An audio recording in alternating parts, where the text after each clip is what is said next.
Well, well, well. Look who's in the news. If it isn't the Toyota Prius. It's been a while since it's been in the news, hasn't it? For the longest time, the Toyota Prius was the darling of celebrities that wanted to show off their virtue by being green. But now that has been passed off to Tesla. Recently, Toyota announced the 2023 Toyota Prius, and I, a Prius fanboy, was very excited. As you guys know that follow the channel, I have a Toyota Prius, and I really love that car, and I consider myself a car guy. I know those things don't go hand in hand, but trust me, it is a great car. The sale of Priuses are down everywhere. The Prius at one point was a car that was just so sought after by celebrities. And now with the electric vehicles, of course, their sale numbers were just dwindling. The Prius worldwide has sold about 20 million vehicles. Just so you know why Toyota brought in a new Prius, the sales numbers should do a little bit of the talking. So in 2005, Toyota sold 107. And by 2006, they sold 181,000. And this is just in the US alone. In 2012, they sold 236,000. So you get the point. They sold a lot of Priuses. But something happened, something very dark and unexpected in 2017 and 2018. The sales number started to dwindle. They went from 180,000 per year to 87,000 per year.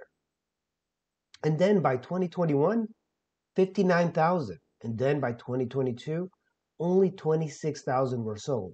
Those numbers are still good, but not for a Toyota Prius. And that in part was due to the electrification of vehicles, specifically the Tesla Model S and a 0 to 60 of 3.3 seconds. No Prius could compete with that speed unless you dropped it off the Empire State Building. I'm a big fan of the Toyota Prius. Now that it's no longer a lifestyle car that you use to virtue signal, used Priuses can be bought for less than $5,000. So it has trickled down to most of the working class families, something that will eventually happen with Tesla and the full electric craze. Eventually. The first Prius actually looks more like a Toyota Echo. If you haven't seen the Echo, you can check out my channel. I have a bunch of videos. I'm also a fan of that car. But it resembles that car a lot, and people have a hard time telling the difference. In 2004, the Prius became that first iconic Prius style. You know, that beautiful style that resembles a cheese wedge. And only people who are extremely into efficiency or famous celebrities got it. But the second generation of the Prius is one of the most reliable and over-engineered Priuses for getting around. So Toyota wanted to redesign this Prius to start getting the sales numbers up. They realized they can't make the Prius look as dorky as it looked like before. So they needed to come up with a new style. And if you didn't know, Toyota was the largest investor in Tesla, but recently sold their shares. And a lot has to do with Tesla cutting into the profit margin of the Prius, because the people that buy Priuses are also the people that buy Teslas. All the celebrities traded in their Priuses for Teslas, and of course, the people that generally buy Teslas are IT nerds. The people that buy Priuses are nerds. It's something that no one wants to admit, but the Tesla has forced car manufacturers to come up with smart cars. They are so ahead of the curve in making sexy, fast, and efficient cars that the Prius never stood a chance. The new Prius has got all the features that everybody wants.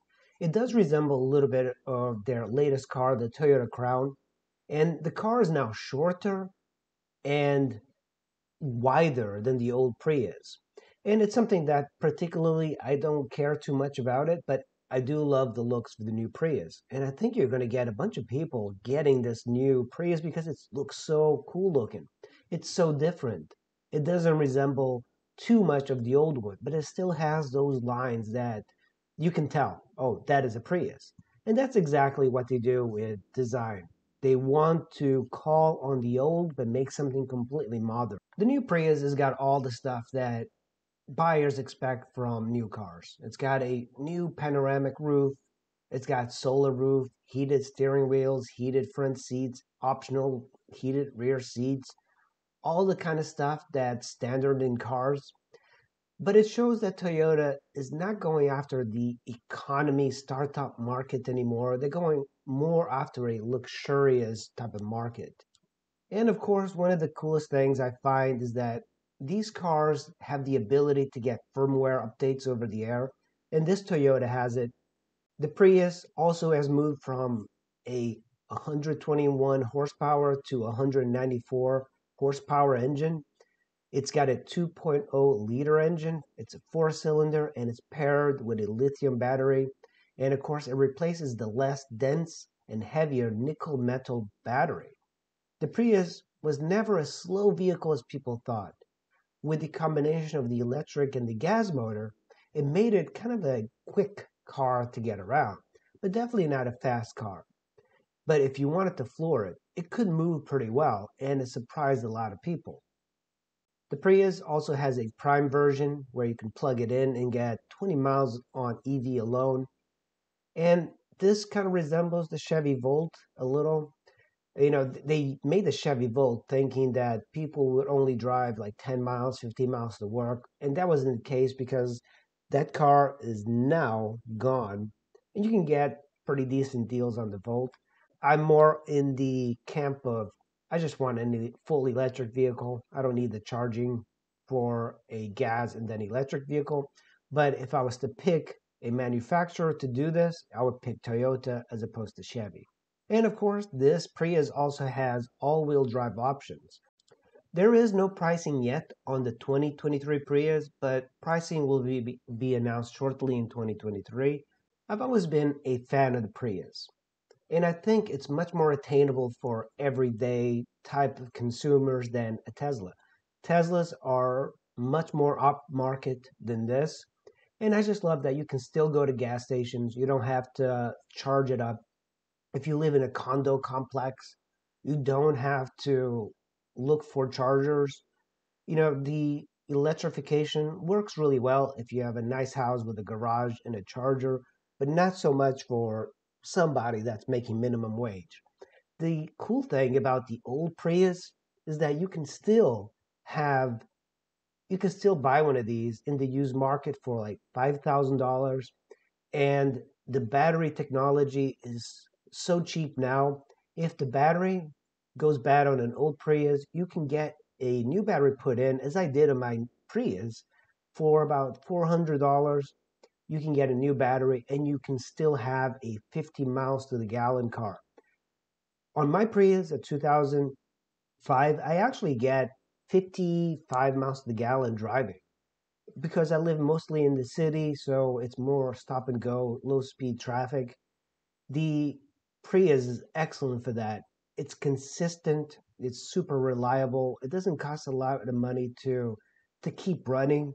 It'll be interesting to see if the Toyota Prius will be able to compete with Toyota's hybrid of their Camry and the RAV4. The RAV4 has been extremely popular. I really love that car as well. Toyota's been doing some really great cars. And of course, you get Toyotas because of their reliability. Every Toyota I have had has been dead reliable. And I am very curious, how do you think this Toyota Prius will do compared to other hybrids? I think the name brand of the Toyota Prius is going to be still very valuable. I think people will get into this car, and Prius aficionados like me probably would dump their cars to get this new one. It's just so much cooler. All right, guys, thanks for watching. I really appreciate it, and I'll see you in the next video. Thanks for watching.